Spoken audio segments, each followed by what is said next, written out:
నమస్కారం, జీవనరేఖ కార్యక్రమానికి స్వాగతం. ఇటీవల మహిళల్లో ఎక్కువగా ఇబ్బంది పడుతున్న సమస్య సంతానలేమి. ఇది ఒక పెద్ద సమస్యలా కనపడుతున్నా అందరికీ ఒకే కారణం ఉండకపోవచ్చు.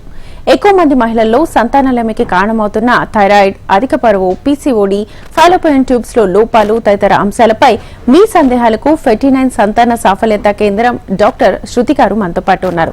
వారిని అడిగి డీటెయిల్ గా తెలుసుకుందాం. అలాగే మీకు కూడా ఎలాంటి సందేహాలున్నా స్క్రీన్ మీద కనిపిస్తున్న నెంబర్స్ కి కాల్ చేసి డాక్టర్ గారితో మాట్లాడొచ్చు. నమస్తే డాక్టర్. నమస్తే అండి.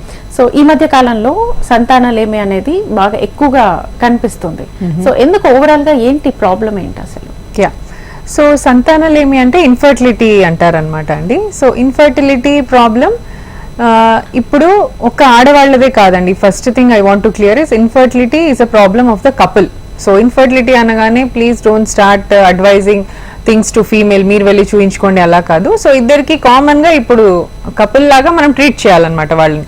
సో ఇప్పుడు ఎందుకు ఈ ప్రాబ్లం ఇంత పెరుగుతుంది అంటే, ఫస్ట్ థింగ్ ప్రీవియస్లీ మనం ఒక decade before or 2 decades before అంటే ఒక 20-30 years బిఫోర్ చూసుకుంటే ఆ లైఫ్ స్టైల్ ఇప్పుడు లేదు. ఎవ్రీథింగ్ ఈజ్ మానిటర్డ్, అంటే అన్ని కూడా మనకి ల్యాప్టాప్స్లో లేదా సిస్టమ్స్లో అన్ని కూడా విత్ సిస్టమే మనం చూసుకుంటున్నాం.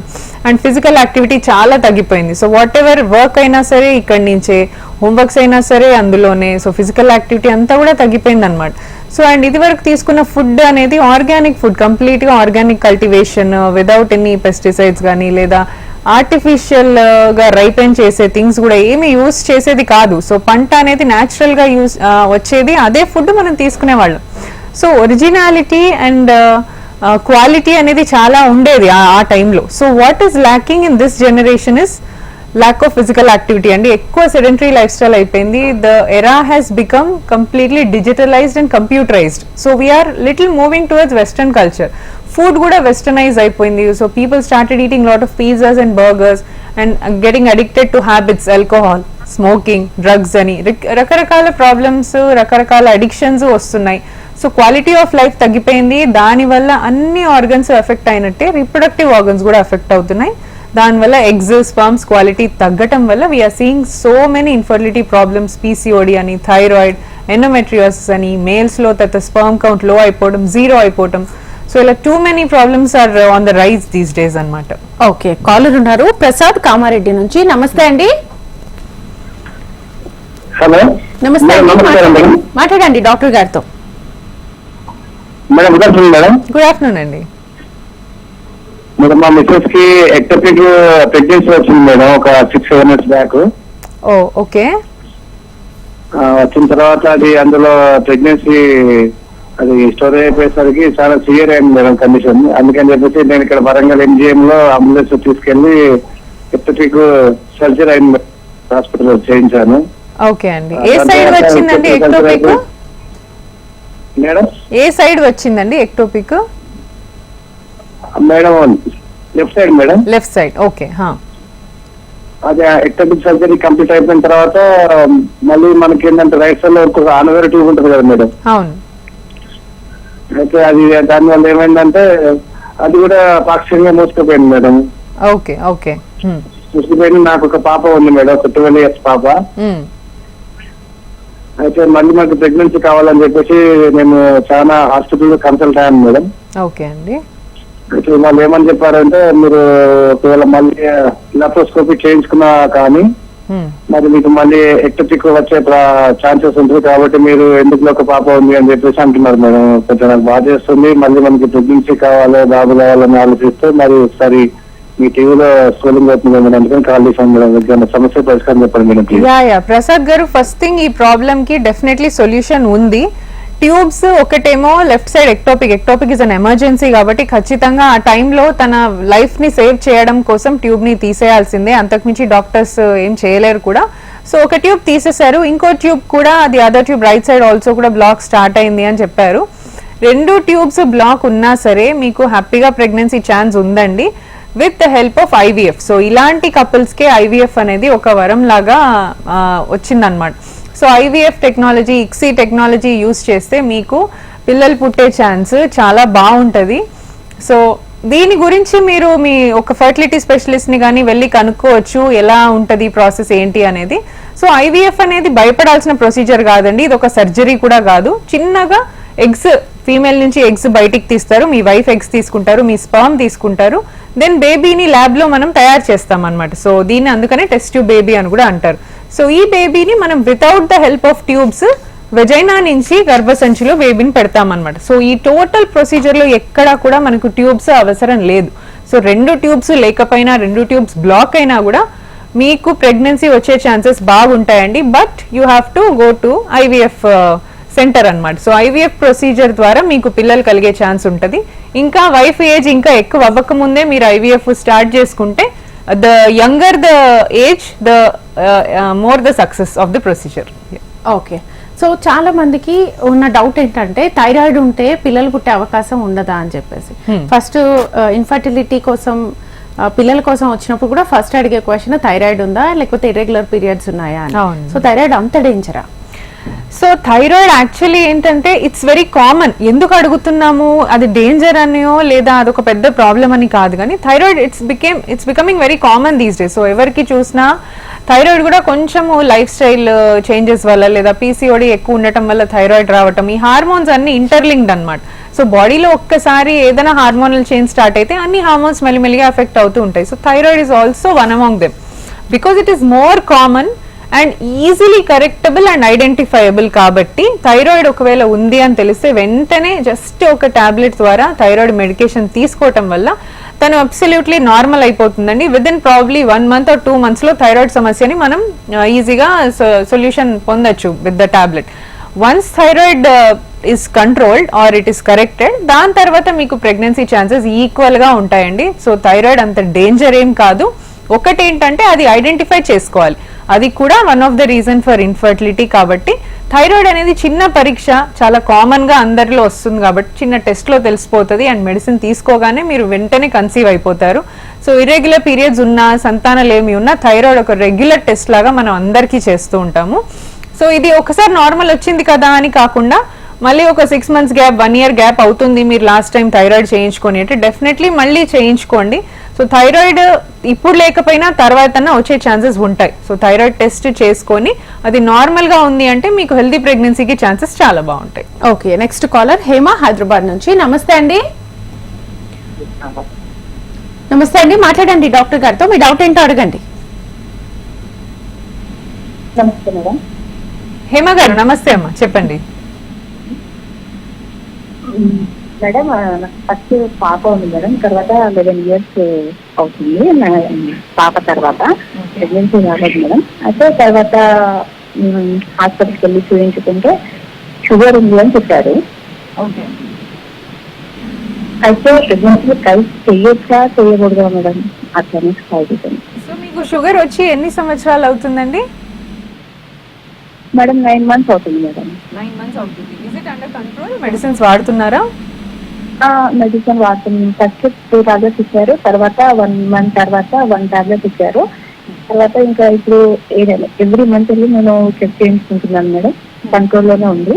94 తర్వాత తిన్న తర్వాత 130 అట్లా ఉంటుంది మేడం. 126, 130 అంతే ఉంటుంది. ఈ 9 months నుంచి అదే కంటిన్యూ అవుతుంది మేడం.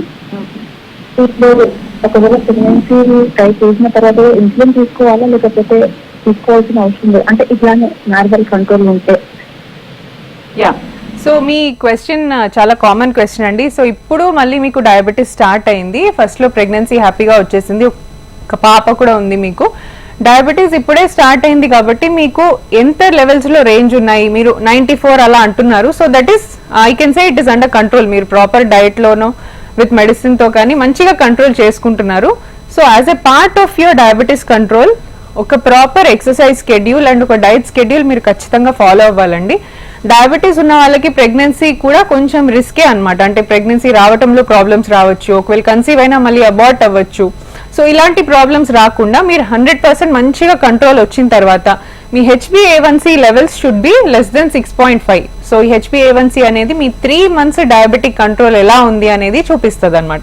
సో ఈ HbA1c levels if they are below 6.5 then మీరు మంచిగా కంట్రోల్లో ఉన్నారు, you can plan for your pregnancy. If ఈ లెవెల్స్ మీకు మంచి కంట్రోల్ అనేది టాబ్లెట్ ద్వారానే కంట్రోల్ అయింది అంటే you need not go for insulin. Insulin వెళ్లాల్సిన అవసరం లేదు.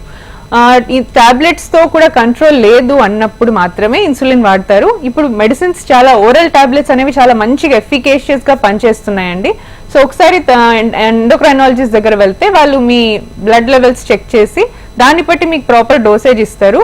If you're using diabetes drugs and following proper diet and exercise, మీరు హ్యాపీగా సెకండ్ ప్రెగ్నెన్సీ కూడా కన్సీవ్ చేసుకోవచ్చు అండి. జస్ట్ ఒకసారి హస్బెండ్ ఫ్యాక్టర్ కూడా రూల్ అవుట్ చేసుకోండి. స్పర్మ్ కౌంట్ కూడా బాగుందా లేదా, అదేమైనా మిస్ అవుతున్నామా కూడా చెక్ చేసుకోండి. Okay, next caller Gangaram Bhupalpally నుంచి. నమస్తే అండి. హలో హలో గంగారాం గారు నమస్తే, మాట్లాడండి డాక్టర్ గారితో. ఓకే, కాల్ కట్ అయింది. సో మామూలుగా ఎక్కువ సార్లు అబార్షన్ అయితే మళ్ళీ పిల్లలు పుట్టే ఛాన్స్ తగ్గిపోతుంది అని చెప్పి టెన్షన్ పడుతూ ఉంటారు. అసలు ఎక్కువ సార్లు అబార్షన్ అవ్వడానికి రీజన్ ఏంటి అసలు? యా, సో నార్మల్గా అండి for every women the first pregnancy అంటే ఒక ప్రెగ్నెన్సీకి అబార్ట్ అయ్యే ఛాన్స్ 20-25% నార్మల్ వాళ్ళకు కూడా. Even though there is no problem, వాళ్ళకి ఎటువంటి ప్రాబ్లం లేకపోయినా ఒకళ్ళు కన్సీవ్ అయ్యారు అంటే that pregnancy has a abortion chance of 20-25%. So అది ఉంటుంది అనమాట. అలా కాకుండా కూడా కొంతమందికి ఇంకా ఎక్కువ ప్రాబ్లం ఉంటుంది. సో అంటే థైరాయిడ్ ఏమైనా అన్కంట్రోల్డ్ ఉండి, లేదా ఇందాక కాలర్లా మాట్లాడినట్టు డయాబెటీస్ వాళ్ళు గుర్తించలేకుండా అలానే కన్సీవ్ అయినా, పీసీఓడి ఉన్నప్పుడు కన్సీవ్ అయినా, అండ్ రకరకాల యూట్రస్ సంబంధించిన ప్రాబ్లమ్స్ కూడా ఉంటాయండి. సో యూట్రస్లో ఏమైనా అడ్డుగోడలాగా సెప్టమ్ ఉన్నా, ఫైబ్రాయిడ్స్, పాలిప్స్ ఇలాంటివి అడ్డంగా ఉన్నా, మల్టిపుల్ కాజెస్ ఆర్ దేర్ అనమాట రికరెంట్ అబార్షన్స్కి. జెనెటిక్ కారణాలు, సో సేమ్ మేనరికాలలో మ్యారేజెస్ చేసుకున్న వాళ్ళు, ఏదైనా క్యారియోటైపింగ్ జెనెటిక్ ప్రాబ్లమ్స్ ఉన్న వాళ్ళు పెళ్లిళ్ళు చేసుకున్నా కూడా ఇలా రికరెంట్ అబార్షన్స్ అయ్యే ఛాన్స్ ఉంటుంది. సో ఇది ఫస్ట్ థింగ్. రికరెంట్ అబార్షన్స్ అనేది ఒక vast topic. They are so many reasons for it. Most common being genetic reasons, infections కావచ్చు, లేదా హార్మోనల్ ప్రాబ్లమ్స్. సో ఇవి మోస్ట్ కామన్ అన్నమాట. సో ఇలా కాకుండా రికరెంట్ అబార్షన్స్ అయిన వాళ్ళకి ఎందుకు మళ్ళీ కన్సీవ్ అవ్వటానికి కష్టం అవుతుంది. సో అబార్షన్ అనేది ఫస్ట్ థింగ్ ఒక painful process for the female, for the uterus. So యూట్రస్లో ఒకసారి ప్రెగ్నెన్సీ వచ్చి పోయింది అంటే uterus will be under lot of stress. చాలా బ్లీడింగ్ అవుతుంది, మళ్ళీ కొత్త లైనింగ్ ఏర్పడాలి, మళ్ళీ నార్మల్ అయిపోవాలి uterus size. So uterus has to go through a lot. ఇలా అనే కాకుండా ఈ బ్లీడింగ్ లో ఏమవుతుందంటే ఒక్కొక్కసారి అబార్షన్ ప్రాసెస్ ఇన్కంప్లీట్ గా అవుతుంది అనమాట. మీరు మంచి డాక్టర్ కాకుండా లేదా లోకల్ గా ఎక్కడైనా చూపించుకున్నారనుకోండి, మొత్తం ప్రెగ్నెన్సీ క్లియర్ అవ్వక ముందే ఇన్కంప్లీట్ క్లీనింగ్ లేదా అన్స్టెరైల్ ఇన్స్ట్రుమెంట్స్ తో క్లీన్ చేయడం వల్ల ఇన్ఫెక్షన్ అలానే లోపల ఉండిపోతుంది. సో కంప్లీట్ గా క్లియర్ అవ్వకపోతే ఇన్ఫెక్షన్ స్టార్ట్ అవుతుంది. This infection may affect your uterus, అలానే ట్యూబ్స్ ని కూడా ఎఫెక్ట్ చేస్తుంది అనమాట. సో గర్భసంచి పొర ఎఫెక్ట్ అవ్వచ్చు. ఈ ఇన్ఫెక్షన్ కాస్త ట్యూబ్స్ లోకి వెళ్తే ఫాలోపియన్ ట్యూబ్స్ లో బ్లాకేజెస్ స్టార్ట్ అవ్వచ్చు. ఇలాంటివన్నీ రావటం వల్ల తర్వాత వాళ్ళు ప్రెగ్నెన్సీ రావడానికి కొంచెం ఇబ్బందులు పడుతూ ఉంటారన్నమాట. So whenever you're going through an abortion process, make sure మీరు ఒక రిజిస్టర్డ్ మెడికల్ ప్రాక్టీషనర్ దగ్గర వెళ్ళి చేయించుకోండి. కంప్లీట్ గా అబార్టస్ మొత్తం బయటికి ఎక్స్పెల్ అయిందా, మళ్ళీ యూట్రస్ నార్మల్ అయిందా, ఒక స్కాన్ ద్వారా చెక్ చేసుకోవాలి. అండ్ ఈ ప్రాసెస్ ఆఫ్ అబార్షన్ లో మీరు ఒక యాంటీబయాటిక్ కోర్స్ కూడా యూస్ చేయాలన్నమాట, ప్రొఫైలాక్టిక్ గా ఏం ఇన్ఫెక్షన్స్ రాకుండా. ఇలా చేసుకుంటే తర్వాత మీకు ప్రెగ్నెన్సీ రావడానికి ఎలాంటి ఇబ్బందులు ఉండవు. ఓకే, ఇప్పుడు చాలా మందిలో పీసీఓడి సమస్య కామన్ అయిపోయింది. ఇప్పుడు పీసీఓడి, పీసీఓఎస్ అని చెప్పేసి. సో అది రెగ్యులర్ గా ప్రాబ్లం కాకపోయినా పిల్లల దగ్గరకు వచ్చేసరికి ప్రాబ్లం అవుతుంది. సో దీనికి ఏంటి, ఏం చేయాలి అసలు? సో పీసీఓడి అనేదండి, I think so many people, అందరికీ తెలుసు పీసీఓడి అంటే ఏంటో తెలుసు, ఎలా వస్తుంది తెలుసు, ఎందుకు వస్తుంది తెలుసు, బట్ దాన్ని ఎలా తగ్గించుకోవాలి, దానికి పరిష్కారం అనేది అందరు ట్రై చేయరు. సో పీసీఓడికి మెయిన్ పరిష్కారం వచ్చేసి ఎక్సర్సైజ్. ఎక్సర్సైజ్ చేయమనగానే దే బికమ్ లేజీ. డాక్టర్స్ అందరూ ఎక్సర్సైజే చెప్తారు, దానికి మించి వేరే ట్రీట్మెంట్ ఉండదు. టాబ్లెట్ ఏదైనా ఉంటే తగ్గుతుందా? నో అండి. PCOD is a life style disease. అంటే మీరు ఎంచుకున్న లైఫ్ స్టైల్ వల్ల మీకు వచ్చిన డిజీజ్. సో అది మీకు రావాలని రాసిపెట్టి లేదు, లేదా అది ఏదో మీకు అందరిలో ఏదో ఒకళ్ళకి మీకు వచ్చినట్టుగా రాదు. మీరు చూస్ చేసిన లైఫ్ స్టైల్, అంటే maybe you're lazy in working, sedentary life స్టైల్లో ఉన్నారు, ఎక్కువ జంక్ తీసుకుంటున్నారు, you're growing weight, no exercise, no proper diet, మీకు డెఫినెట్లీ స్కోప్ ఆఫ్ పీసీఓడి వచ్చే ఛాన్స్ ఉంది. So prevention actually should start from the adolescent age. When you're అంటే girls, mothers వాళ్ళ girls ని అప్పటి నుంచే ట్రైన్ చేయాలండి, not get addicted to eating lot of junk and all. So physical activity ఎక్కువ ఉంటే వాళ్ళకి పీసీఓడి చాలా దూరంగా ఉంటుంది అనమాట. సో ఇది మీరు కంట్రోల్ చేసుకునేది మీ చేతిలో ఉన్న సమస్య కాబట్టి ప్రాపర్ డయట్ అండ్ ఎక్సర్సైజ్.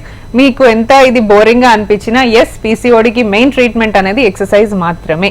ఇలా చేసుకుంటూ వస్తే ఏది కూడా మీ దగ్గరికి రాలేదండి. పీసీఓడి ఉన్నా you can definitely control it and మీకు పిల్లలు పుట్టే ఛాన్సెస్ కూడా మంచిగా ఇంప్రూవ్ అవుతాయి. There are medications, PCOD control చేసే మెడికేషన్స్ కూడా ఉన్నాయి. బట్ మీరు ఎక్సర్సైజ్ ఇచ్చే అంత ఎఫెక్టివ్నెస్, అంత రిజల్ట్ ఈ మెడిసిన్స్ ద్వారా రాదనమాట. బోత్ కంబైన్డ్ గా వర్క్ చేస్తుంది పీసీఓడికి. సో పీరియడ్ రెగ్యులారిటీతో స్టార్ట్ అయ్యి ఇన్ఫర్టిలిటీతో స్టార్ట్ అయ్యి అబార్షన్స్ నుంచి చాలా వాటికి లీడ్ చేస్తుంది అనమాట. చూడడానికి సింపులే, మోస్ట్ కామన్, బట్ మీ చేతిలో ఉంది. 100% మీరు దాన్ని కంట్రోల్ చేసుకోవచ్చు with a proper scheduling from an infertility doctor. మీరు ఎలా అన్ని కనుక్కుంటే కనుక it is not at all a problem for you. Okay, caller ఉన్నారు సాగరిక బెల్లంపల్లి నుంచి. నమస్తే అండి. నమస్తే మేడం. మాట్లాడండి డాక్టర్ గారితో. హలో సాగరిక గారు చెప్పండి మా. మేడం, నాకు పీసీఓడి ప్రాబ్లం ఉంది మేడం. నా మ్యారేజ్ 9 years అవుతుంది. ఓకే మా. నేను ట్రీట్మెంట్ రెగ్యులర్ గా వాడుతున్నా. పెళ్ళైన 2 years నుంచి వాడుతున్నా మేడం. లాప్రోస్కోపీ కూడా చేపించుకున్నా. ఓకే. అయినా నాకు పీసీఓడి తగ్గుతలేదు మేడం. 3 times ఏమో ఐయుఐ కూడా చేపించుకున్నా, సక్సెస్ రాలే. మొన్న రీసెంట్ గా ఐవీఎఫ్ కూడా చేపించుకున్నా. ఓకే. అన్ని ఎండోమెట్రియం థిక్నెస్, హెచ్పి అన్ని బాగానే ఉన్నాయి అంటున్నారు కానీ అసలు కన్సీవ్ రాలే. సాగరిక గారు మీరు బరువు ఎంత ఉంటారమ్మా? నేను 75 ఉంటా మేడం. అంటే మీ హైట్ కి కొంచెం ఓవర్ వెయిట్ ఉన్నట్టే కదా? 5.4 ఉంటా మేడం నేను. సో 5.4 కి 75 ఇస్ లిటిల్ ఓవర్ వెయిట్ ఏనండి. మీరు యాక్చువల్లీ 5.4 కి you should be less than అంటే 160 ఏమంటారు. సో మీ వెయిట్ కొంచెం ఎక్కువే ఉంది. మీరు 60 kgs అరౌండ్ ఉండాలి యాక్చువల్లీ. సో మీరు 75 అంటే you are 15 kgs more than your weight అన్నమాట. సో ఈ వెయిట్ ఎక్కువ ఉండటం వల్ల ఎన్ని ట్రీట్మెంట్స్ తీసుకున్నా కూడా దిస్ ఒబేసిటీ అండ్ పీసీఓడి అన్నీ కలిపి కొంచెం మీ సక్సెస్ రేట్ని డౌన్ చేస్తుంది. సో నేను ఇందాక అన్నట్టు పీసీఓడి తగ్గదండి. PCOD it's a lifestyle disorder. మీకు బీపీ, షుగర్ ఎలానో అవి లైఫ్ లాంగ్ మనం టాబ్లెట్స్ తీసుకుంటూ ఉంటేనే కంట్రోల్లో ఉన్నట్టే పీసీఓడికి కూడా రెగ్యులర్ ఒక లైఫ్ స్టైల్ ఉండాలి, ఒక ప్రాపర్ డైట్ ఉండాలి. ఇలా ఉంటేనే అది కంట్రోల్లో ఉంటుంది అనమాట. సో ఎప్పుడు కూడా మనం పీసీఓడి తగ్గడానికి దాని వెనకాల వెళ్ళకూడదు, ప్రెగ్నెన్సీకే ప్లాన్ చేయాలి. వన్స్ ప్రెగ్నెన్సీ వచ్చింది అంటే ప్రెగ్నెన్సీ ఆటోమేటిక్గా మీ పీసీఓడిని కంట్రోల్ చేస్తుంది. So don't run behind reducing your PCOS. Please plan your pregnancy as soon as possible. అది కూడా మీరు ట్రై చేశారు, ఐయుఐస్ చేసుకున్నారు, ఐవీఎఫ్ కూడా చేసుకున్నారు. ఇది ఫెయిల్ అవ్వడానికి కారణము ఐ వుడ్ సే మీరు కొంచెం వెయిట్ రిడక్షన్ ఇంకా అవ్వాల్సి ఉండి చేసుకుంటే ఇంకా బాగుండేది. బికాస్ పీసీఓడి వాళ్ళలో ఎగ్ క్వాలిటీ చాలా తక్కువ అయిపోతుంది అనమాట. నార్మల్ ఫీమేల్స్లో ఉన్న ఎగ్ క్వాలిటీ కంటే పీసీఓడి వాళ్ళలో because of the obesity and because of male hormone environment బాగా ఎక్కువ ఉండటం వల్ల కొంచెం ఎగ్ క్వాలిటీ లో ఉంటుంది. ఇలాంటి లో క్వాలిటీ ఎగ్స్ తోటి మనం ఐయుఐ చేసిన, ఐవీఎఫ్ చేసిన సక్సెస్ కొంచెం తక్కువే. సో మీరు ఎలా సక్సెస్ పొందొచ్చు? Try starting weight loss. So మీరు వెయిట్ లాస్ అవ్వకపోయినా సరే అండి, రెగ్యులర్ ఫిజికల్ యాక్టివిటీ ఉంటూ మీరు ట్రీట్మెంట్ తీసుకున్నారనుకోండి డెఫినెట్లీ సక్సెస్ రావచ్చు. ఇప్పుడు మీరు next IVF cycle or whatever plan చేసినప్పుడైనా ఖచ్చితంగా ఒక 2 to 3 kgs అయినా టార్గెట్ పెట్టుకోండి. Achievable target. నేను 10 kgs తగ్గుతాను అని పెట్టుకుంటే అది మీరు అచీవ్ చేయలేరు. Try short term goals. 2 kgs ఈ మంత్లో ఆర్ 2 months లో 2 kgs తగ్గుతాను, ఈజీలీ అచీవబుల్ టార్గెట్స్ అలా పెట్టుకోండి. డైట్లో చిన్న చిన్న మోడిఫికేషన్స్తో పెద్దగా వెళ్ళండి. ఎక్సర్సైజ్ మరీ విపరీతంగా ఒకటే రోజు కాకుండా షార్ట్గా మీ బాడీకి సూట్ అయ్యేటట్టు నుంచి దెన్ ట్రై ఇంక్రీజింగ్. ఇలా చేసుకుంటూ వెళ్తే ఖచ్చితంగా మీకు సక్సెస్ వస్తుందండి. ఓకే, ఇక్కడ చాలా మందికి పిల్లలు పుట్టకుండా ఒకసారి ఆపరేషన్ చేసుకున్న తర్వాత మళ్ళీ ఇంకొక బేబీ కావాలి అని అనుకుని వచ్చిన వాళ్ళు చాలా మంది ఉంటారు. సో వాళ్ళకి ఎలా ఉంటుంది అసలు ట్రీట్మెంట్ ఎలా ఉంటుంది, సక్సెస్ రేట్ ఎలా ఉంటుంది? Yeah, so tubectomy or family planning operation అంటారు దీన్ని. ఎందుకు చేసుకుంటాము అంటే ఇంకా మనకు పిల్లలు వద్దు, చాలు, 2 పుట్టారు లేదా సరిపోయింది, ఇంకా మాకు ఒకళ్ళే పుట్టారు చాలు అనుకుని చేపించుకుంటారు. ఆర్ కొన్నిసార్లు ఆ హీట్ ఆఫ్ ద మూమెంట్ లో సర్జరీ డిఫికల్ట్ అయ్యో లేదా డాక్టర్ డిసైడ్ చేసి కూడా వాళ్ళకి ఇన్ఫార్మ్ చేసి మీకు ట్యూబెక్టమీ చేసేస్తున్నామండి అని చేసేస్తారనమాట. బట్ తర్వాత ఏమవుతుంది, మళ్ళీ వాళ్ళకి మేబీ బేబీస్ హెల్త్ సరిగా లేకపోవడమో, వాళ్ళ తెలివితేటలు సరిగా లేకపోవడమో, మళ్ళీ ఇంకో ప్రెగ్నెన్సీ కావాలని అనుకుంటారు. సో ఇలాంటి వాళ్ళకి న్యాచురల్గా ప్రెగ్నెన్సీ రాదు, బికాస్ మీ ట్యూబ్స్ని ట్యూబెక్టమీ ద్వారా నాట్ వేసేసి కట్టేశారు. సో న్యాచురల్గా మీకు ప్రెగ్నెన్సీ రాదు. కాబట్టి ఇలాంటి వాళ్ళకి 2 సొల్యూషన్స్ ఉన్నాయండి. ఒకటి మీరు ఈ ఆపరేషన్ ఏదైతే ట్యూబెక్టమీ ఉందో దాన్ని మళ్ళీ రీఓపెన్ చేయించుకోవడం. సో ట్యూబ్స్ ని రీఓపెన్ చేయించుకోవడం రీకెనలైజేషన్ అంటారనమాట. Recanalisation surgery, it is a surgery, మళ్ళీ అదొక surgery. Second option is IVF ICSI, that is ఒక స్మాల్ ప్రొసీజర్, ఇది చిన్న ప్రొసీజర్. సో రీకెనలైజేషన్ ఆపరేషన్కి వచ్చేసి సక్సెస్ రేట్ ఓన్లీ 40 to 50% అండి. సో ఆల్రెడీ గట్టిగా నాట్ వేసింది మళ్ళీ ఓపెన్ చేయాలంటే కష్టం. లేదు, IVF is a easier method and successful method. Okay okay doctor, thank you so much. చూసారు కదండి, ఇది ఇవాల్టి జీవనరేఖ కార్యక్రమం. నమస్తే.